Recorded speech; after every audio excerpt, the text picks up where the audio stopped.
तो जैसा कि आप लोगों ने थंबनेल में ऑलरेडी देख लिया होगा कि आज की जो हमारी क्लास होने जा रही है ये कंप्लीटली बेस्ड अपॉन होने जा रही है बेसिक मैथमेटिक्स के ऊपर। तो मैं क्लास को बिना कोई वक्त जाया करते हुए स्टार्ट करूंगा।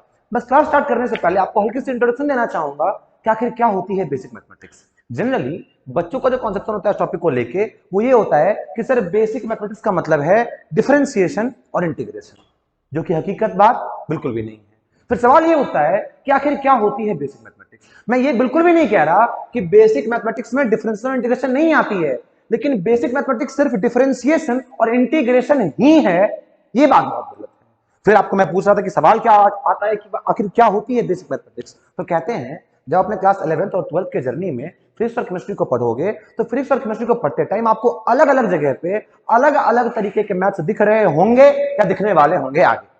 तो भाई बेसिक मैथमेटिक्स जो है वो उन्हीं सारी छोटी से छोटी और बड़ी से बड़ी हर तरह की मैथ्स के कलेक्शन है जो आप अपने 11th 12th के जर्नी में कहीं ना कहीं फिजिक्स और केमिस्ट्री में देखते हो। तो आज की जो मैं वीडियो लेके आया हूं बेसिक मैथमेटिक्स की, जैसा मैंने अपने थंबनेल में डाल के रखा हुआ है कि ये बेस्ट एवर वन शॉट होने जा रहा है। तो आप यकीन माने जब आप इस वीडियो के एंड तक देख के यहां से जा रहे होगे उस टाइम पे आपको यकीन हो जाएगा कि ये वाकई आपके लिए बेस्ट एवर वन शॉट ही था बेसिक मैथमेटिक्स के ऊपर। तो चलिए हम क्लास को स्टार्ट करते हैं अपने फर्स्ट टॉपिक से, जिसका नाम क्या है, अलजेब्रा। अब देखो अलजेब्रा के जो मैक्सिमम क्वेश्चन है, अलजेब्रा के मतलब अलजेब्रा के जितने भी कॉन्सेप्ट्स हैं वो आपने बचपन में ही देख लिए हुए हैं। जो डॉक्टर ने आपको लिख दिया, मैं आपके सामने में स्क्रीन पे प्रेजेंट कर रहा हूं। ये आपको फॉर्मूले की लिस्ट जिसको आपको देखना है और अच्छे से रिकॉल करना है। मुझे पूरा यकीन है कि आप लोग इससे पहले से वाकिफ होंगे। तो इस टॉपिक पे हम ज्यादा बात ना करते हुए हम सीधा अपने सेकंड टॉपिक पे आते हैं। अच्छा देखो, मैं आपको इसमें प्रेजेंट कर रहा हूं दोबारा से भी, तो देख लो आप दोबारा से। मैं बोल रहा हूं कि ये जो आपने फॉर्मूले जितने फॉर्मूले यहाँ पे आपके सामने लिस्ट में हैं, ये सारे फॉर्मूले आपने ऑलरेडी देख लिए हुए हैं। अगर इसमें मैंने कुछ एक्स्ट्रा जो इनके एक्सप्रेशन होते हैं वो मैंने ऐड किए हैं। जैसे फर्स्ट फॉर्मूला है आपका a प्लस बी का whole square that is equal to A square plus B square plus 2ab, ये हम बचपन से पढ़ते हुए आ रहे थे। इस फॉर्मूले की लिस्ट में उसके बियॉन्ड भी एक दो जो एक्स्ट्रा एक्सप्रेशन है वो भी दे रखा है। जैसे a प्लस बी के होल स्क्वायर का एक और एक्सप्रेशन होता है other than A square plus B square plus 2ab, वो क्या है, a माइनस बी की होल स्क्वायर प्लस 4ab, जैसा आपको स्क्रीन पे दिख रहा है। तो चलते हैं हम अपने नेक्स्ट टॉपिक की तरफ, जिसका नाम क्या है, जिसका नाम है सर क्वाड्रेटिक इक्वेशन। तो आज की जो क्लास होने वाली है वो प्रॉपरली आपको स्टार्ट होगी इस टॉपिक से, जिसका नाम क्या है, क्वाड्रेटिक इक्वेशन। अब सवाल ये उठता है कि सर क्या होती है क्वाड्रेटिक इक्वेशन। सबसे पहली बात तो यही ना, जो टॉपिक हम पढ़ेंगे पहले उसके बारे में जानेंगे। तो कहते हैं कोई ऐसी इक्वेशन जो किस फॉर्म में हो, X square plus B X plus C equal to 0 के फॉर्म में हो, उसको हम क्या बोलते हैं, उसको हम बोलते हैं क्वाड्रेटिक इक्वेशन। इसको सिंपली ऐसे भी कहते हैं एन इक्वेशन ऑफ डिग्री 2। ध्यान सुनना, एन इक्वेशन मैं इसको लिख देता हूं, एन इक्वेशन ऑफ डिग्री 2। ऐसी कोई equation degree 2, an equation of degree 2 is called क्या, क्वाड्रेटिक इक्वेशन। अब सर ये इक्वेशन ऑफ डिग्री 2 का मतलब क्या हुआ, माइक मेरा उलझ रहा है, कोई बात नहीं मैं ठीक कर लेता हूं। यहां पे कह रहे हैं कि an equation of degree 2 is called quadratic equation. Sir equation of degree 2 का मतलब क्या है, अरे डिग्री 2 का मतलब है कि ये जो आप देखते हो कोई भी एक्सप्रेशन, मतलब कोई भी इक्वेशन ऐसा देखते हो, उसमें जो x की पावर होनी चाहिए वो हाईएस्ट पावर कितनी होनी चाहिए, 2 की होनी चाहिए, उसी को बोलते हैं डिग्री 2। बात समझ में आई। अरे कोई एक ऐसी इक्वेशन जिसमें x की, देखो x यहां भी है यहां भी है, लेकिन x की हाईएस्ट पावर कितनी है, यहां पे 1 यहां पे 2, हाईएस्ट कितनी है 2, तो क्या बोलोगे ये इक्वेशन कैसी है, क्वाड्रेटिक इक्वेशन। हाईएस्ट पावर जिस इक्वेशन की हाईएस्ट पावर x की जिस इक्वेशन में 2 होती है उसको क्या बोलते हैं, डिग्री 2 की इक्वेशन, मतलब क्या, क्वाड्रेटिक इक्वेशन। आपको समझ में आ गया सर क्या होती है क्वाड्रेटिक इक्वेशन। अच्छा अगर आपको पता हो तो कोई भी क्वाड्रेटिक इक्वेशन की 2 रूट्स होते हैं या 2 सॉल्यूशन होते हैं, उसका फॉर्मूला क्या है सर, उसका फॉर्मूला है x इक्वल टू, ध्यान से देखेंगे, minus B plus minus root under B square minus 4ac upon में 2a। भाई ये क्या है सर, ये है आपको इसके जो 2 सॉल्यूशन आते हैं उसका फॉर्मूला, इसके 2 रूट्स आते हैं उसका फॉर्मूला क्या, x equal to minus B plus minus root under B square minus 4ac upon में क्या 2। अरे b क्या है, अरे x का कोएफिशिएंट, a क्या है, x स्क्वायर का कोएफिशिएंट, ये c क्या है, कोई कांस्टेंट टर्म जो आपको भी दिख जाएगा मैं जब क्वेश्चन दूंगा उसमें। सर ये तो हो गए इनके रूट्स के फॉर्मूले। देखो एक बार प्लस होके आंसर आएगा, एक बार माइनस होके आंसर आएगा, तो आपने पहले भी देख रखा होगा, मैं अब आपको क्वेश्चन दिखाऊंगा वहां भी आप देख लोगे। इसके बाद चलते हैं, इसका एक और फॉर्मूला होता है, इसमें मैंने आपको पहले ही बोल दिया ना कि ये जो इक्वेशन होती है, कौन सी इक्वेशन, क्वाड्रेटिक इक्वेशन, इसके 2 रूट्स होते हैं, 2 सॉल्यूशन होते हैं। तो जो दो रूट्स आते हैं अगर आप उनका सम फाइंड करने जाओ मतलब x1 प्लस x2 फाइंड करने जाओ, उसका फॉर्मूला होता है माइनस बी अपॉन में ए। मैंने क्या बोला, सम ऑफ रूट्स का फॉर्मूला क्या है, माइनस बी अपॉन में ए। और एक और फॉर्मूला है x1 इंटू x2। ये सब फॉर्मूला आप नोट कर लें, आपको कहीं भी देखने को मिल सकता है अपने फिजिक्स और केमिस्ट्री के जर्नी में, कहीं भी। अब कहते हैं x1 इंटू x2 देखो आप, मतलब क्या, प्रोडक्ट ऑफ रूट्स, उसकी फॉर्मूला क्या होती है सर, c अपॉन में ए। याद रखेंगे यहां पे सम ऑफ रूट्स क्या होती है, माइनस बी अपॉन में ए। प्रोडक्ट ऑफ रूट्स क्या होती है सर, सी अपॉन में ए। क्या कोई दिक्कत की बात, बिल्कुल भी नहीं। आपके सामने मैं क्वेश्चन लेके आया हूं, जरा इस क्वेश्चन को आप लोग क्वेश्चन नोट करने के बाद वीडियो को पॉज करना, खुद से ट्राई करना, फिर मैं बताऊंगा आपको, तो उसमें आपको समझ में आ जाएगा। अच्छा बच्चों, हमें ना ये वन शॉट रखना है ना, तो वन शॉट में हम ज्यादा बातें नहीं कर सकते, ज्यादा हंसी मजाक नहीं कर सकते, तो आपको अच्छे से बस क्वेश्चंस को देखना है, समझना है, जल्दी जल्दी खत्म करना है। जेई भी आपके सर पे है, बोर्ड्स भी आपके आ रहे हैं, तो मैं सोचा कि इस टाइम पे हेल्प करना अच्छी बात है। तो भाई चलते हैं, आपके मैं हेल्प के लिए वीडियो लेके आ गया हूं, तो आप आराम से देखिए, जल्दी जल्दी देखें और कहानी खत्म करते हुए आगे बढ़े। ये हमारा सवाल है। सवाल क्या है कि 6x² minus 13x plus 6 equal to 0। सवाल क्या है, ये सवाल है, क्या पूछा गया है सर, रूट्स। इस इक्वेशन के जो रूट्स होंगे, जो सॉल्यूशन होंगे, जरा वो फाइंड करो। अच्छा, यहां से आप a की वैल्यू क्या करो, खुद से पॉज करना, क्वेश्चन देखने के बाद वीडियो को पॉज करना, खुद से ट्राई करना, उसके बाद यहां पे आना। भाई a इक्वल टू क्या है, 6, सर b इक्वल टू क्या है, minus 13, sir c equal to कितना है, 6। यही तो है, अरे a equal to 6, b equal minus 13, sir minus 13, हाँ विद साइन रखना है, c इक्वल टू 6, कोई दिक्कत की बात नहीं। अब रूट फाइंड करना, रूट का फॉर्मूला क्या होता है sir, x equal to minus B plus minus root under B square minus 4ac upon में क्या, 2a। तो लिखा ही हुआ था सर, लिख लिया, चलो कोई बात नहीं। x इक्वल टू क्या हो गया सर, माइनस बी क्या है सर, देखो माइनस बी बोल रहे हैं, मतलब बी में ऑलरेडी माइनस पहले से है, और बी यहां पे खुद क्या है, माइनस में है, तो इसकी माइनस और माइनस क्या हो जाएगी, प्लस हो जाएगी, मतलब ये हो गया 13। अरे माइनस माइनस क्या हो गया, प्लस हो गया ना 13। अगर समझ में कहीं नहीं आता आपको, आप वीडियो को रिमाइंड करो दोबारा से, समझ में आ जाएगा। मैं कोई चीज एक बार बताऊंगा, टाइम हमारे पास बहुत कम है, कवर हमें बहुत कुछ करना है, इसलिए अभी क्या हो गया, 13 plus minus root under B square क्या, माइनस 13 की स्क्वायर क्या हो जाएगी, 169। अरे माइनस माइनस स्क्वायर में प्लस ही हो जाएंगे, तो प्लस हो गया, तो क्या हो गया 169 माइनस, ध्यान देखना 4 इंटू ए की वैल्यू 6, सी की वैल्यू 6, ये हो गया कि नहीं हो गया, बिल्कुल। नीचे क्या 2 इंटू ए की वैल्यू कितनी है, 6, जब इसको सॉल्व कर वैल्यू क्या आएगी, ध्यान से देखना 13 plus minus root under 169 minus 4 into 6 क्या हो गया 24, 24 इंटू 6 कितना हो गया 144, शायद से नहीं, बिल्कुल सही है, 6 36, 36 इंटू 4 कितना हो गया 144। नीचे कितना sir 12, as easy as that, बिल्कुल। यहां पे रखा 13 प्लस माइनस 169 माइनस 144 कितना हो गया 25 रूट 25, नीचे क्या लिखा 12, इसको सॉल्व किया, सॉल्व करने पे क्या आएगा 13 प्लस माइनस बाहर क्या आएगा, रूट 25 से बाहर क्या आएगा सर 5, नीचे लिख दिया बच्चे 12। ध्यान से देखना, इसके दो रूट्स आएंगे, एक तो 13 प्लस माइनस 5 में पहले क्या करोगे, प्लस करोगे 13 प्लस 5 अपॉन में 12, फिर एक और आंसर 13 माइनस 5 अपॉन में क्या 12। कितनी आसान है भाई, इतना ही आसान है ये, बिल्कुल ऐसा ही हो। आपको कोई भी क्वेश्चन आए, फॉर्मूला लगाएं, आपसे पक्का सॉल्व होके आ जाएगा। इसको मैं अगर ऊपर सॉल्व नहीं, यहीं पे सॉल्व करता हूं, ये क्या हो गया 13 प्लस 5 18 अपॉन में कितना 12, ये कितना हो गया 8 अपॉन में 12। बात इजी है, बहुत इजी है भाई, ध्यान से देखना 6 3 जा 18, 6 2 जा 12, और ये क्या हो गया 4 2 जा 8, 4 3 जा 12, मतलब इसके दो रूट्स आए, वो क्या सर x1 आपको आ गया 3 अपॉन में 2, x2 आपको आ गया सर 2 अपॉन में 3। तो ऐसे कोई भी क्वाड्रेटिक इक्वेशन को आप इस फॉर्मूले से इजीली सॉल्व कर सकते हो। जब आपको सम ऑफ रूट्स फाइंड करने को, मुझे कॉल आ रहा है, कोई बात नहीं, मैं डिक्लाइन कर देता। यहां पे आ जाओ, मैं बोल रहा था आपको कि अगर ऐसे कोई भी क्वेश्चन आपके सामने आए, रूट्स फाइंड करने को बोला जाए, फाइंड कर लेंगे इजीली। अच्छा, अगर आपसे बोला सम ऑफ रूट फाइंड करने को, आप इजीली कर दोगे, x1 plus x2 minus b upon में a, ये भी आ जाएगा। आप खुद से एक बार चेक करो, मुझे कमेंट बताओ कि ये आ रहा है कि नहीं आ रहा है, क्या कोई दिक्कत की बात नहीं। तो यहां पे हमारी क्वाड्रेटिक इक्वेशन का जो टॉपिक है वो क्या होती है, खत्म होती है। अच्छा बच्चों, अगर आपको ये लग रहा है कि मैं फास्ट फास्ट बोल रहा हूं, तो बच्चे आई एम मतलब रियली सॉरी, वीडियो को वन शॉट रखने के लिए हमें ये करना ही होगा, और कोई ऑप्शन ही नहीं है। अब जब हमारी टॉपिक खत्म हो गई, हम चलते अपने थर्ड टॉपिक की तरफ, जिसका नाम क्या है, बाइनोमियल अप्रोक्सीमेशन। तो आते हैं हम अपने थर्ड टॉपिक, जिसका नाम क्या है, बाइनोमियल थ्योरम। देखो ये क्या है, बाइनोमियल थ्योरम बोलो या फिर आप क्या बोलो, बाइनोमियल अप्रोक्सीमेशन, दोनों बात क्या है, बराबर। आपने बहुत जगह देखा होगा कि बाइनोमियल थ्योरम होती है, बहुत जगह देखा होगा बाइनोमियल अप्रोक्सीमेशन होती है। सर आखिर ये सवाल है क्या? पहले ध्यान से देखो, आपसे पूछूंगा बच्चों 1 प्लस एक्स का होल स्क्वायर क्या हो जाएगा? सारे लोगों को पता है, सारे लोग इजीली बोलेंगे क्या इसका हो जाएगा sir 1 square plus X square मतलब ए स्क्वायर यहाँ किया, फिर क्या B square plus 2 into 2ab, A कितना 1 बी कितना b मतलब x लिख दिया इसको, यही तो होगा इसका 1 प्लस एक्स स्क्वायर का एक्सप्रेशन। अच्छा इसके बाद मैं पूछूंगा बच्चों 1 प्लस एक्स क्यूब का क्या होगा एक्सप्रेशन?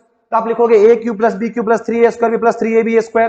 भाई यहाँ पे क्या मतलब ए क्यूब मतलब क्या 1 के क्यूब प्लस बी क्यूब मतलब क्या x के cube plus 3a square b 3a square 1 के स्क्वायर 1 b कितना हो गया x प्लस 3ab स्क्वायर, तो 3 इंटू 1 और b स्क्वायर क्या है सर x मतलब क्या 3x स्क्वायर। ये हुआ कि नहीं हुआ एक्सप्रेशन?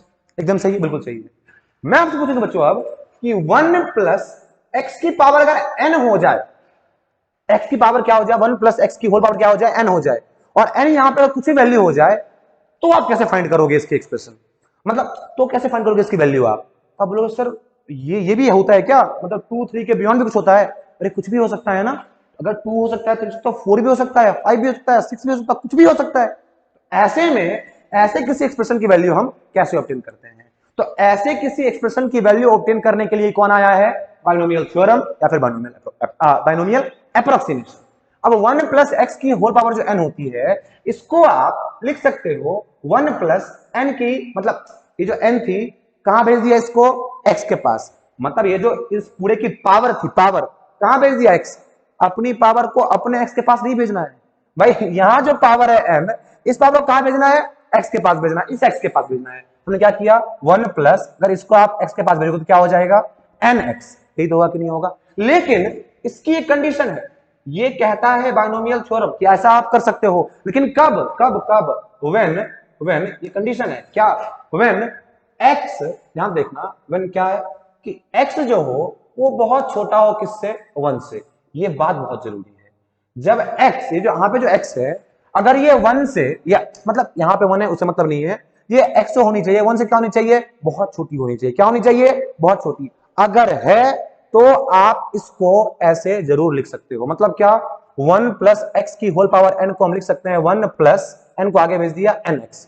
क्या कोई दिक्कत की बात नहीं है? अरे सवाल करोगे समझ में आ जाएगा। सवाल लेके आया हूं मैं। सवाल क्या है सर? सर 1.02 का होल स्क्वायर आपने ये फाइंड करना है। आप बोलोगे सर ये तो इस फॉर्म में है ही नहीं। अरे इस फॉर्म में है तो क्या क्या करेंगे हम? इसको इस फॉर्म में लेके आएंगे। क्या मैं इसको लिख सकता हूं 1 प्लस 0.02 की होल स्क्वायर? हाँ सर, हाँ हाँ हाँ। अरे इसको तो ऐसे लिख लेंगे, लिख लिया। अब ये क्या आ गया देखो 1 प्लस एक्स के फॉर्म में, 1 प्लस एक्स की होल पावर क्या n। क्या कोई दिक्कत की बात नहीं? अच्छा पहले तो आप इसको सॉल्व करो इसके थ्रू, मतलब a प्लस बी को होल स्क्वायर के थ्रू कर लिया सॉल्व। देखो यहां पे ध्यान से, ये क्या हो जाएगा a square plus B square कितनी 0.02 की होल स्क्वायर, फिर प्लस क्या 2 इंटू a कितना 1, इसको लिख लो 1, लिखना है तो लिखो, नहीं लिखना है तो नहीं लिखो। और ये b क्या है सर 0.02। कोई दिक्कत की बात बिल्कुल भी नहीं। इसको सॉल्व के वैल्यू कितनी आ गई 1 स्क्वायर। अच्छा अगर इसको आप स्क्वायर करोगे तो क्या हो जाएगा 0.0002। भाई देखो 2 डिजिट क्या डेसिमल के बाद है, तो जब हम इसके स्क्वायर करेंगे तो डेसिमल जो डेसिमल है सर कितने होने चाहिए डिजिट? 4 डिजिट होने, मतलब 4 होने चाहिए डिजिट। तो इस 4 डिजिट को रखने के लिए मैंने क्या किया 0002। तो भाई देखो डेसिमल बाद कितने डिजिट हैं? 1 2 3 4। क्या ये बात सही है? बिल्कुल सही है। अच्छा मैं अगर फास्ट बोलता हूं तो फास्ट बोलते टाइम कभी कभी जो स्पीच होती है, स्पीच लाइन जो होती है थोड़ी हल्की सी बिगड़ जाती है, तो आप उसको मैनेज कर लेना बच्चों, दोबारा से रिवाइंड करना, समझ में आना चाहिए यार, हमें समझते हैं इसको। तो 1 स्क्वायर प्लस क्या 0.0002 आप करके देख लें, वैल्यू यही आएगी। प्लस यहां पे क्या हो गया 2 इंटू 1 2, और 2 को मल्टीप्लाई किया किससे 0.02 से, वैल्यू कितनी आ गई 0.04। As simple as that. अच्छा ध्यान देखना, अगर इसको आप सॉल्व करोगे तो ये तो 1 ही हो गया ना। अरे 1 के स्क्वायर क्या हो गई 1 हो गई। इस सब को जो हम ऐड करेंगे वैल्यू कितनी हो जाएगी? अच्छा ये 0.0004 होगा ना, क्यों? इसके स्क्वायर कर रहे हैं ना, 2 इंटू 2 क्या हो जाएगा? 4 हो जाएगा। तो बच्चे इसको आप सॉल्व करोगे, जब इसको ऐड करोगे तो वैल्यू कितनी आएगी सर 1 यहाँ पे 04 फिर यहाँ पे 04। यही वैल्यू आएगी कि नहीं आएगी? आएगी कि नहीं आएगी बच्चे? यही वैल्यू आप लोग भी करें खुद से, अब यही वैल्यू आएगी। अच्छा अब मैंने इसको ऐसे करने का सोचा, हमें करना क्या था 1.02 का होल स्क्वायर। मैंने बोला इसको लिखो पहले इस फॉर्म में, लिख लिया 1 प्लस 0.02 का होल स्क्वायर। अब मैंने बोला हुआ था, ध्यान सुनना, यहां पे मैंने बोला हुआ था 1 प्लस एक्स की होल पावर n को आप लिख सकते हो 1 प्लस n इंटू एक्स। शर्त क्या है, x क्या होना चाहिए, 1 से छोटा होना चाहिए। क्या यहां पे जो ये x है ये 1 से छोटा नहीं है? अरे बिल्कुल है। तो अगर ये कंडीशन सेटिस्फाइड है तो आप लगा सकते हो बाइनोमियल अप्रोक्सीमेशन। याद रखना ये कंडीशन बहुत इंपॉर्टेंट है, अगर कंडीशन सेटिस्फाइड है तो लगाओगे आप ये फॉर्म। लगा दिया भाई। अब जरा इसको सॉल्व किया, वैल्यू कितनी आगे जा देखना ध्यान से, 1 प्लस, ध्यान से 1 प्लस मैंने क्या बोला था, nx कर दोगे, पावर को भेज दोगे x के पास, अपनी पावर को अपनी x के पास नहीं, इस पूरे की पावर को, इस पूरे की पावर को कहां भेजेंगे, x के पास, मतलब क्या इसके पास। तो लिख दिया 2 के इधर लिखा 2 इंटू 0.02, वैल्यू कितनी आई 1 प्लस 0.04। भाई जरा गौर से देखो, ये वैल्यू और ये वैल्यू क्या सेम नहीं है? आप बोलोगे सर नहीं, सेम कहां है? अरे भाई मैं कह रहा हूं क्या अप्रोक्सीमेटली ये दोनों इक्वल नहीं है? बिल्कुल इक्वल है। अरे 1.040 को हम क्या लिख सकते हैं, 1.04। वैसे भी एक चीज मैं बताऊं आपको, ये वैल्यू आपको क्या दिख रही है, नियर अबाउट 0। अगर इसको ड्रॉप कर दो तो ये दो वैल्यू तो वैसे भी नहीं आएंगे। मैं कह रहा हूं ध्यान देखना भाई, ये जो वैल्यू है ये नियर अबाउट क्या हो रही है, 0 हो रही है ना भाई। इतनी कम 0.004 को हम क्या लिख सकते हैं, 0 ही लिख सकते हैं। तो आप इसको रिमूव कर दो, वैल्यू कितनी आएगी 1.04 ही आएगी ना। वैसे भी इस वैल्यू को भी हम क्या लिख सकते हैं 1.04। दोनों जगह से वैल्यू कितनी आ रही है, आपको सिमिलर आ रही है, नियर अबाउट सेम आ रही है। तो भाई ऐसे किसी एक्सप्रेशन को सॉल्व करने के लिए, वैल्यू ऑब्टेन करने के लिए ऐसे किसी एक्सप्रेशन से हम क्या यूज करते हैं, बाइनोमियल अप्रोक्सीमेशन। यही यूज है आपको किसका, बाइनोमियल अप्रोक्सीमेशन का। इसका यूज सीधा सीधा देखोगे, अगर आपने ग्रेविटेशन चैप्टर पढ़ लिया होगा तो उसमें इसका यूज आता है जब आप expression due to gravity find करते हो किसी हाइट की वजह से उस कॉन्टेक्स्ट में। तो आपने वहां देख लिया होगा, नहीं देखा होगा जब मैं आपको पीछे वीडियो दूंगा उसका तो आपको मैं वहां दिखा दूंगा। ये यहां पे हमारा आपको थर्ड टॉपिक, बाइनोमियल थ्योरम बोलो या बाइनोमियल अप्रोक्सीमेशन बोलो, क्या होता है, बिल्कुल खत्म होता है। अब चलते हैं अपने नेक्स्ट टॉपिक की तरफ और शुरुआत करते हैं अपने नेक्स्ट टॉपिक की। तो आ जाओ भाई, नेक्स्ट टॉपिक हमारा क्या है, मेंसुरेशन। अब देखो मेंसुरेशन के जो टॉपिक्स हैं, ये टॉपिक कोई खास लेना नहीं चाहिए था, लेकिन ले लेके कि आपको मैं चाहता हूं कि आपको सारी चीजें, सारी आइडिया मिल जाए इस चैप्टर को लेके, मतलब इस जो बेसिक मैथमेटिक्स है इसको रिलेटेड। सर क्या होती है मेंसुरेशन, आपने सुना होगा मेंसुरेशन टॉपिक, मेंसुरेशन बहुत पहले क्लास 9th में 10th में जब आप एरिया ऑफ ट्रायंगल फाइंड करते थे, एरिया ऑफ कर्व सरफेस, मतलब कर्व सरफेस एरिया या सरफेस एरिया, तो भाई ऐसे किसी चीज को क्या बोलते हैं हम, मेंसुरेशन बोलते हैं। जैसे मैं पूछूं आपसे वॉल्यूम ऑफ स्फीयर क्या होता है, तो आप बोलोगे सर वॉल्यूम ऑफ स्फीयर याद है सर 4/3 पाई आर क्यूब। क्या बात क्लियर है? मैं पूछूंगा आपसे वॉल्यूम ऑफ सिलेंडर क्या होती है, तो आप बोलोगे sir pi R square H. होती कि नहीं होती है, जहां पे आर क्या होगी, रेडियस होगी किसकी, सिलेंडर की, एच क्या होगी, हाइट ऑफ द सिलेंडर होगी। भाई तो ऐसे किसी बच्चे जो फॉर्मूले जो हम क्या बोलते हैं, मेंसुरेशन के फॉर्मूला बोलते हैं। तो मैं आपके स्क्रीन के सामने मेंसुरेशन का फॉर्मूला बच्चे प्रेजेंट कर रहा हूं, जहां पे आपको दिख रहा होगा कि मैंने हर तरीके के फॉर्मूले को आपके सामने प्रेजेंट कर दिया हुआ है। तो आप इसके स्क्रीनशॉट ले लें, इसको अच्छे से समझ लें और हम चलते हैं अपने नेक्स्ट टॉपिक की तरफ। अगला टॉपिक हमारा क्या है, एंगल। अब भाई ये जो टॉपिक है हमारा एंगल, ये बहुत इंपॉर्टेंट टॉपिक है क्योंकि इससे आपके बहुत सारे क्वेश्चन या आगे की आप बोल लो बहुत सारे टॉपिक कवर अप होने वाले हैं। एंगल क्या होती है, एंगल एक्सप्लेन करने से पहले, एंगल समझाने से पहले आपको एक चीज चाहूंगा समझाना, वो क्या है कि देखो ये बच्चे, ये क्या है सर, ये है गोला। क्या है भाई, गोला। बर्फ का गोला नहीं सर, सर्कल वाला गोला। क्या ये बात सही है, बिल्कुल सही है। क्या है ये सर, गोला। बर्फ वाला नहीं सर, सर्कल वाला। भाई देखो कुछ ज्यादा बड़ा बन रहा है गोला, कोई बात नहीं, अभी देखो छोटू सा गोला बनाओ, ये बनाओ छोटू सा गोला, ये छोटू सा गोला, ये बन गया गोला। मेरे थोड़े बच्चे डायग्राम में हाथ टाइट है, आप लोग बच्चे संभाल लेना, ठीक है भाई। ये एकदम अच्छा से बच्चे क्या बन गया सर्कल। अच्छा मैं बच्चे बोलूंगा, बच्चे अगर सर्कल बच्चे इसके अंदर क्या होगा, एक सेंटर होगा। क्या होगा, सेंटर, मान लो इसको ओपन बोल दिया सेंटर। भाई मैं कह रहा हूं कि भाई सेंटर से बच्चे ये जो डिस्टेंस होता है सर्कमफेरेंस को हम क्या बोलते हैं सर, रेडियस बोलते हैं। क्या बोलते हैं भाई, रेडियस बोलते हैं सर। अच्छा मैं बोलूंगा जब हम सर्कुलर ट्रैक करके, मान लो कि बच्चे एक सर्कुलर ट्रैक है, आप पार्क में घूम रहे हो, सर्कुलर ट्रैक है, तो जब सर्कुलर ट्रैक पे आप किसी एक पॉइंट से, मान लो ये ए पॉइंट है, अब बच्चे बी पॉइंट पे जाओ, किसी एक पॉइंट पे से आप कहां गए बच्चे, बी पॉइंट पे गए। तो ए पॉइंट से बी पॉइंट तक जाने में हम क्या करते हैं, कुछ एंगल सबटेंड करते हैं सेंटर पे। मान लो भाई, ये मान लो ना, कोई सुंदर नारी, कोई सुंदर कन्या, कोई सुंदर लड़की बच्चे कहाँ खड़ी है सेंटर में, आप पार्क में घूम रहे हो, पार्क के बच्चे चारों ओर क्या बनी होती है, सर्कुलर ट्रैक बनी होती है, वॉकिंग ट्रैक बनी होती है, आप उस पर चल रहे हो। जब आप किसी एक पॉइंट से बी पॉइंट तक गए सुंदर नारी को घूरते हुए, तो भाई इस जगह पे जब आप इसको घूरते हुए जा रहे थे, आपने जो ये लेंथ कवर करी, इसको हम क्या बोलते हैं? पहली बात तो इसको हम बोलते हैं आर्क लेंथ। क्या बोलते हैं? Arc length. क्या बात सही है? मैंने जिस चीज को मान लिया चलो ये एल है, आपने एल आर्क लेंथ कवर करी, तो ये जो एल आर्क लेंथ कवर करी है, ये एल आर्क लेंथ कवर करने के टाइम आपने एंगल पे, मतलब सॉरी सेंटर पे कुछ एंगल सबटेंड किया है। क्या किया है? एंगल सबटेंड किया है। तो इसी तरीके की बची चीज को हम क्या बोलते हैं? एंगल बोलते हैं। जब भाई आर्क लेंथ से, मतलब देखो ना, दो लाइन के बीच में जो ये पोर्शन होती है इसको हम क्या बोलते हैं? एंगल बोलते हैं। आपको ये पता है भाई इस एंगल की मेजरमेंट क्या होती है, इसकी मैथ्स क्या है, तो मैं वो दिखाता हूं, ध्यान से देखना। ये हो गया आर्क लेंथ एल, ये हो गया रेडियस आर, कोई दिक्कत की बात नहीं भाई। यहां से एंगल का एक्सप्रेशन आया बच्चे, थीटा इक्वल टू क्या? आर्क लेंथ अपॉन में रेडियस। पारक वाली बात याद रखेंगे जब भी हम पारक में। अब कितने लोग को आपत्ति इससे होगी कि सर आप पारक क्यों बोलते हो? पार्क होता है वो सर, पार्क। पारक ही बोलेगा मैं? भाई पढ़ने आया, पढ़ाई करो चुपचाप। बच्चे होता है ना पार्क में, समझ मतलब किससे समझने से ना, समझे, आगे बढ़ो। चलो ये क्या होगा? थीटा इक्वल टू क्या? आर्क लेंथ अपॉन में क्या? रेडियस। अच्छा भाई थीटा इक्वल टू क्या हो गया? आर्क लेंथ अपॉन में रेडियस। अच्छा एक और बात, आपको लगेगा कि सर कितना पूरा पढ़ाए जा रहे हैं, पढ़ाए जा रहे हैं, मैं बहुत मजाक मस्ती करता हूं, लेकिन यार अभी हमारे पास टाइम बहुत कम है, वीडियो को रखना है वन शॉट, और कम टाइम में बहुत जगह कवर अप करनी है, तो बातें कम पढ़ाई ज्यादा, बस मतलब इस वीडियो के लिए। बाकी आगे की वीडियो में आपको मैं दिखाऊंगा कि मैं अंदर कौन कौन सा वो है, मतलब कॉमेडियन जिसको बोलते हैं, सेंस ऑफ ह्यूमर, अगर कुछ भी। यहां पे आ जाओ, थीटा इक्वल टू क्या है? आर्क लेंथ अपॉन में क्या? रेडियस। आर्क लेंथ क्या है सर? एल। रेडियस क्या है? आर। भाई ये होती है फॉर्मूला किसकी? एंगल की।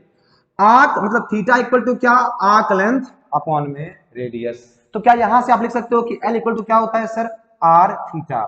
इसका भी यूज आपको कहां आएगा? ग्रेविटेशन में ही आएगा, उससे पहले भी कहीं आ सकता है, लेकिन मैं अभी पढ़ा रहा हूं बच्चे ग्रेविटेशन अपने बैच में, तो भाई वहां मैं आपको यही करवा रहा हूं। मुझे याद है कि एल इक्वल टू आर, जो बच्चे आर थीटा, वहां तो आ ही रहा है, आपने बहुत जगह देखा होगा, वैसे इसका फॉर्मूला ये होता है, थीटा एल इक्वल टू क्या? R theta.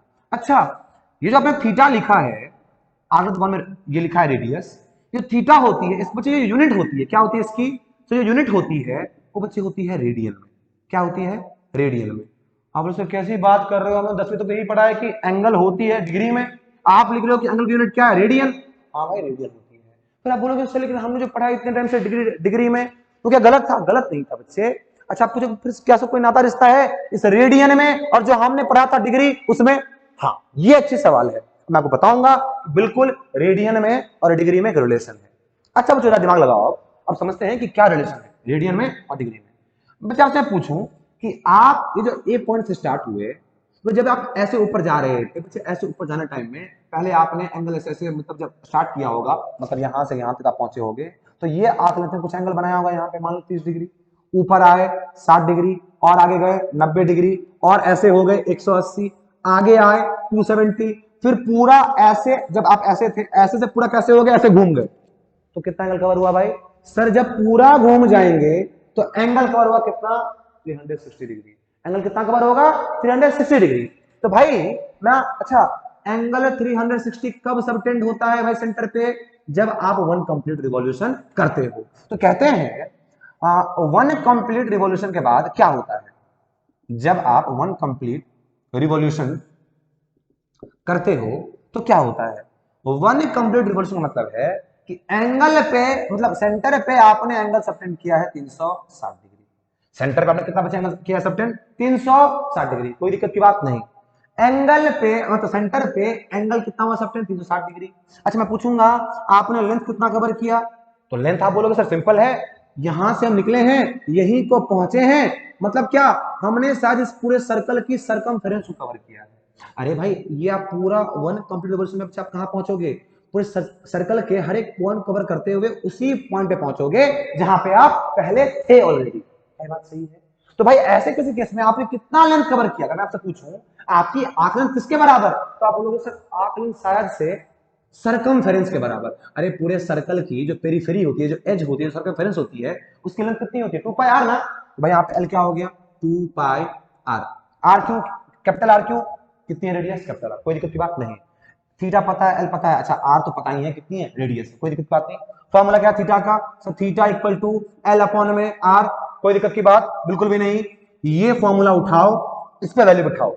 ये क्या हो गया? 360 डिग्री। ध्यान सुनना, 360 डिग्री इक्वल टू एल कितना है सर? एल है 2 पाई आर, नीचे रेडियस मतलब क्या? आर। आर से आर कैंसिल हुआ, यहाँ पे क्या आ गया भाई? 360 डिग्री इक्वल टू 2 पाई। मैंने बोला था ये किसमें आता है? रेडियन में। अरे डिग्री आया रेडियन में, मतलब क्या यही आया है ना रेडियन में? ये किससे आया? इससे आएगा ना। तो ये क्या है? रेडियन। भाई 2 pi radian is equal to 360 degree. बात समझ में आई कि नहीं आई? आप अपने क्लास, अगर आप मैथ्स के बच्चे होंगे तो आपने देखा होगा, फिजिक्स के भी तो भी आपको टीचर ने दिखाया होगा, आपको समझा दिया किस तरीके से आया है। क्या? 2 pi radian is equal to 360 degree. अच्छा मैं क्या इसको ऐसे लिख सकता हूं? अब मैं बच्चे इसको मिटाऊं, बच्चे आराम से मैं इसको मिटा सकता हूं। डस्टर मिल नहीं रहा था, मैंने अपना हैंकी उठा लिया। ठीक है, आप है तो हम हैं, और आप और हम का रिश्ता बना रहे हैं इसके लिए भाई कोई भी सेक्रीफाइस जेन्युइन है, क्या डिजर्विंग है। चलो भाई आगे मैं बोल रहा, मैं इसको क्या लिखूंगा? 2 pi radian is equal to 360 degree. क्या ये बात सही है? ये बहुत जरूरी बात है। अच्छा इससे मैं क्या लिख सकता हूं कि pi radian is equal, sorry pi radian is equal to, 2 को इधर भेज दिया मतलब क्या? 180 डिग्री।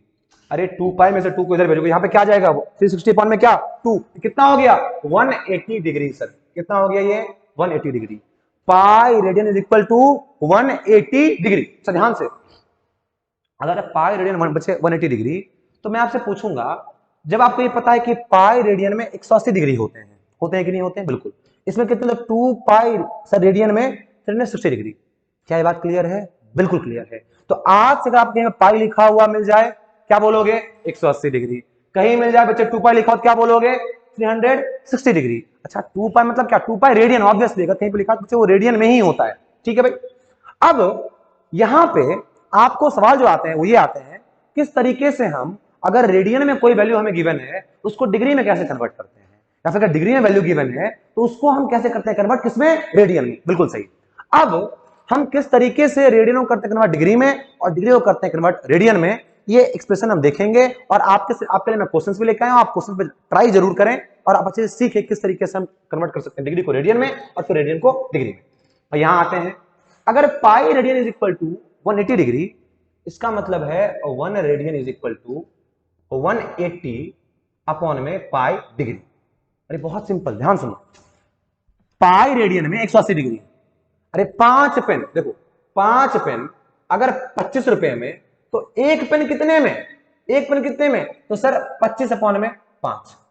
तो ऐसे ही अगर पाई रेडियन में 180 डिग्री, तो एक में कितने? पाई को नीचे कर दो ना, पाई को नीचे किया 180 अपॉन पाई डिग्री। कोई दिक्कत की बात? बिल्कुल भी नहीं, बिल्कुल भी नहीं। तो अगर आपसे कोई पूछे तो मुझे बता भाई तू कि पाई बाई 2 रेडियन, ध्यान सुनना, पाई बाई 2 रेडियन में, पाई बाई 2 रेडियन में, इसको लिखते हैं रेडियन, पाई बाय 2 बचे रेडियन में कितने डिग्री? तो 1 रेडियन में इतने डिग्री। तो पाई बाय 2 मतलब क्या? Sir pi by 2 into 180 upon में पाई डिग्री। खत्म। पाई से पाई कैंसल, 2 से ये कैंसल, 90 टाइम्स। तो pi by 2 radian is equal to कितना डिग्री भाई? 90 डिग्री। बात समझ में आई कि नहीं आई? बात समझ में आई कि नहीं आई? भाई देखो, एक रेडियन में इतने डिग्री, तो पाई बाय 2 रेडियन, आपको ये एक्सप्रेशन दिख रहा है कि फ्रैक्शन में है, जैसे जो भी है। मैं पूछूंगा, अगर एक पेन 5 रुपए में, कितने में? 5 रुपए में, तो 5 पेन कितने? तो आपने क्या किया? 5 इंटू जो एक की प्राइस थी उससे मल्टीप्लाई कर दिया ना। वैसे ही अगर एक रेडियन में इतने डिग्री, तो भाई इतने रेडियन में कितने डिग्री, इसको मल्टीप्लाई कर देंगे किससे? जो इसके 1 यूनिट की वैल्यू है उससे। कर दिया, वैल्यू कितना है? 90 डिग्री। क्या कोई दिक्कत की बात? बिल्कुल भी नहीं। हम चलते हैं अब आगे। और अच्छा तो आपने सीखा क्या कि किस तरीके से हम रेडियन को कन्वर्ट करते हैं किसमें? डिग्री में। एक और चीज सीखना में बाकी है अभी, वो क्या कि सर किस तरीके से डिग्री को कन्वर्ट करते हैं रेडियन में। अच्छा मुझे बताओ, 180 डिग्री इक्वल टू क्या? Sir pi radian. ये इजी है? बिल्कुल सर। मैं पूछूंगा 1 डिग्री इक्वल टू, आप लोग sir as easy as that, pi upon में 180 रेडियन। तो आपसे कोई, ध्यान सुनना, आपसे कोई पूछे 360 डिग्री इक्वल टू कितने रेडियन, हाँ सुनना, 360 डिग्री इक्वल टू कितने रेडियन, तो गौर से देखना। आप क्या करोगे सर, पाई अपॉन में 180 होते हैं कितने में, एक में, तो 360 डिग्री में कितने होंगे, तो इंटू 360, भाई 0 से 0 कैंसिल, 18 2 जा 36, क्या हो गया 2 पाई रेडियन। देखो वही आ गया, 2 pi radian is equal to 360 degree, जो आपने पहले पढ़ा था। सीख लिया आपने रेडियन को डिग्री में कन्वर्ट करना और फिर डिग्री को रेडियन में कन्वर्ट करने का तरीका। क्या कोई दिक्कत की बात नहीं। अब इसमें मैं आप लोगों के लिए बहुत सारे क्वेश्चंस लेके आया हूं, आप क्वेश्चंस देखें, वीडियो को पॉज करें, खुद से ट्राई करें, फिर आगे बढ़ो। अब आगे मैं आपको खुद आके बता दूंगा, आप वहां से सीख लेंगे अच्छे से। हाँ भाई, तो मैं आपके सामने पीछे लेके आ गया हूं, क्या कुछ क्वेश्चंस को लेके आ गया हूं, आप इस क्वेश्चंस को देखें और सॉल्व करें। आपको मैंने क्या सिखाया जाता है, पहले जरा याद कर लो कि sir pi radian is equal to 180 degree, क्या आसान है। फिर 1 रेडियन इज इक्वल टू, ध्यान से देखना, 180 डिग्री अपॉन में क्या पाई, 180 डिग्री अपॉन में क्या पाई, क्या कोई दिक्कत की बात है, बिल्कुल भी नहीं। जरा ध्यान से देखना, मैं बोल रहा हूं pi radian is equal to 180 degree, तो 1 radian is equal to 180 by pi. तो आपको जैसे यहाँ पे सवाल क्या है, pi by 2 radian is equal to कितने डिग्री, तो क्या करोगे सर, एक रेडियन में कितने होते हैं 180 अपॉन में पाई, तो पाई बाई 2 में कितने होंगे, तो पाई बाई 2 इंटू 180 अपॉन में क्या पाई, पाई से पाई कैंसिल हो गए, कितना हो गया 290, मतलब ये हो गया 90 डिग्री। आसान है कि नहीं आसान है। एक और सवाल, जैसे यहाँ पे बोल रहे हैं कि भाई देखो जरा ध्यान से, एक रेडियन में 180 अपॉन में पाई डिग्री, तो पाई बाई 3 बचे, किसमें रेडियन में कितना जाएगा सर, पाई बाई 3 इंटू कितना 180 अपॉन में पाई, पाई से पाई कैंसिल, क्या हो गया सर 60 डिग्री।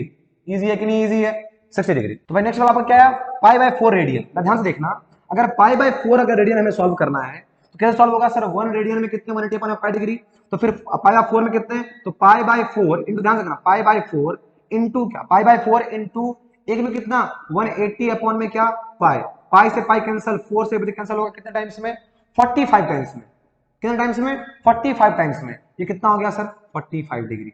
अरे इजी है ना, अरे 45 इंटू 4 डिवाइड करके, तो क्या 5 बटा 20, 0 2 बटा 16 टू 18, यही तो आया। तो भाई इजीली हम ये आपको फाइंड कर सकते हैं। भाई आगे भी चीजें हैं, बहुत आसान है आपके लिए, ये आप खुद से करना, आपको ये दिखाता हूं करके, पाई बाई 6 मतलब पाई बाई 6 इंटू में क्या, एक में कितना, एक में सर 180 अपॉन में क्या पाई, पाई से पाई कैंसिल, 6 से कैंसिल, 30 टाइम्स में, तो क्या 30 डिग्री। भाई आसान है कि नहीं आसान है, बिल्कुल आसान है कि नहीं आसान है। फोन आ रहा था मैंने, कोई बात नहीं। यहाँ पे देखना 2 पाई बाई 3, अब 2 पाई बाई 3 को पीछे कैसे सॉल्व करोगे, भाई पाई 1 में इतना, तो 2 पाई अपॉन में 3 इंटू में क्या 180 डिग्री अपॉन में क्या पाई, पाई से पाई कैंसिल, ये क्या हो गया, यहाँ ध्यान देखना 60 से, ये हो गया बच्चे आपको कितना 60 इंटू 2 120 डिग्री को हम लिख सकते हैं क्या 2 पाई अपॉन में 3। अरे वैसे 2 पाई होता है 360, 360 अपॉन में क्या 3, कितना आएगा 120 तो आएगा, 12 3 जा 12 3 जा 360 ना, वही तो हो गया, 30 में कैंसिल हो गया 12 टाइम्स में, तो 120 डिग्री। अच्छा पाई 5 पाई बाई 3, तो भाई इतने में इतना, तो 5 पाई बाई 3 में कितना, तो 5 पाई बाई 3 इंटू में क्या 180 अपॉन में क्या पाई डिग्री, ये पाई से पाई कैंसिल हो गए, ये वैल्यू क्या 60, ये हो गया आपको बच्चे 300 डिग्री। आपने यहाँ पे अच्छे से सीख लिया किस तरीके से हम कन्वर्ट कर सकते हैं किसको, रेडियन को डिग्री में। अब आपके सामने मैं सवाल लेके आ रहा हूं कि किस तरीके से आप डिग्री को रेडियन में कन्वर्ट करते हो। आपको आता है, करते हैं किस तरीके से, वो तो आपको आता है। मैं आपको क्वेश्चन दे रहा हूं, आप क्वेश्चन जरूर खुद से ट्राई करें, पहले वीडियो को पॉज करें, क्वेश्चन को देखें, नोट करें और खुद से सॉल्व करें। बाकी मैं जब आपको बताऊंगा सोल्यूशन, तो आप आके देखें। अब भाई बच्चों आप लोगों के आगे में ये है आपके सामने में कुछ क्वेश्चंस जिसको आपको कन्वर्ट करना है किसमें, calling angle from degree to radian. कहां पे भाई, from degree to radian, degree से कहां करना है कन्वर्ट, रेडियन में करना है कन्वर्ट। क्या कोई दिक्कत की बात है, नहीं मैं सॉल्व करें। अच्छा मैंने आपको पहले बताया था पाई रेडियन में कितने डिग्री, सर 180 डिग्री। मैं आपको इसको लिखूंगा क्या कि 1 डिग्री इक्वल टू क्या, मतलब इसी से नीचे कर दिया, तो पाई अपॉन में 180 radian, as simple as that. बिल्कुल शुरू करते हैं पहले को सवाल से। 30 डिग्री मतलब 1 डिग्री में इतने रेडियन, भाई 30 में तो 30 इंटू में कितना भाई पाई अपॉन में 180, कैसा ही है बिल्कुल, 0 से 0 कैंसिल, ये क्या हो गया 3 पाई अपॉन में 6। ध्यान से देखना, आप जाके पीछे भी देख लो, पाई अपॉन में 6 इक्वल टू 30 डिग्री हो रहा था, ये क्या सर रेडियन।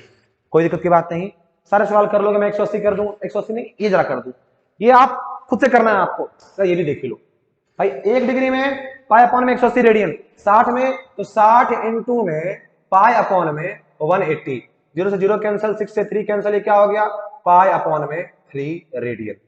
बहुत इजी है भाई, बहुत इजी है, बिल्कुल इजी है। मैं चलता हूं आगे, 270 डिग्री मतलब 270 इंटू में सर क्या पाई अपॉन में 180, 0 से 0 कैंसिल, 18 मतलब क्या 9 2 18 और 9 से 27 मतलब क्या 3 पाई अपॉन में 2 रेडियन। आप जाएं पीछे, आप चेक कर लें, अगर 3 पाई बाय 2 रेडियन वहां पे लिखा होगा, वैल्यू कितनी उसकी आ रही होगी 270 डिग्री। बच्चे इस तरीके से, ये तो पता ही है 2 पाई रेडियन, पता ही है ना। तो अगर आपको दे दे रेडियन में, बोले कन्वर्ट करने को डिग्री में, वो भी कर लोगे।